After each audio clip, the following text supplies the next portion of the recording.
사랑하는 성도 여러분, 성경 묵상 시간입니다. 오늘은 신명기 24장, 25장을 읽으며 기도문으로 시편 68편을 함께 읽게 됩니다. 신명기의 내용을 살펴보면 24장에서는 약자를 위한 규례가, 25장에서는 하나님의 사랑을 보여주는 규례들에 관한 내용이 나옵니다. 신명기 24장에는 19장에서부터 언급되고 있는 이스라엘의 사회생활에 관한 규례가 계속 언급되고 있습니다. 특히 24장에 언급된 규례들은 출애굽기 21장에서 23장까지, 레위기 13장, 19장, 23장, 그리고 신명기 20장에서 22장까지에서 이미 언급된 내용의 반복입니다. 한마디로 24장의 내용을 종합하면 약한 자와 가난한 자에 대한 보호 규례라고 말할 수 있습니다. 한편 구약에서뿐만 아니라 신약 전반에 걸쳐서도 고아나 과부, 나그네, 병든 자 등 약하고 가난한 자들에 관한 하나님의 관심과 사랑이 면면히 흐르고 있습니다.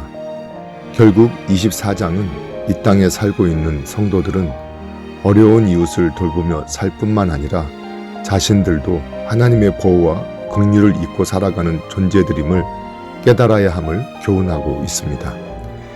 신명기 25장의 내용은 26장 1절로 19절과 함께 이스라엘 백성들의 사회생활에 관한 율법의 마무리 부분입니다. 그런데 본서의 규례들은 출애굽기나 레위기에서 이미 언급된 내용의 반복이나 구체화 또는 확대, 발전된 것들인데 반해 신명기 25장에 언급된 규례들은 대부분 최초의 율법으로 성문화된 내용이라는 점이 특징적입니다. 신명기 25장 17절에서 19절에서는 아말렉이 도말되어야 할 이유가 나오고 있습니다.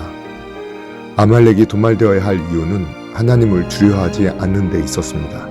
그들은 하나님의 능력을 힘입어 가나안을 향해 진군하는 이스라엘을 공격하고 도전하였습니다. 이와 같은 아말렉의 행위는 하나님께 대한 도전이었으며 하나님의 능력을 무시하는 어리석은 일이기도 했습니다. 이러한 행위는 영적으로 마귀의 일, 인본주의적인 행위로 해석할 수 있습니다. 그러므로 하나님께서는 아말렉 족속에 대한 철저한 징벌을 명하신 것입니다. 한편 현대사회에 있어서도 하나님을 대적하는 행위는 곧 하나님의 존재와 능력을 부인하는 불신앙에서 비롯된 행위로서 하나님의 진노의 심판을 면하지 못할 것입니다.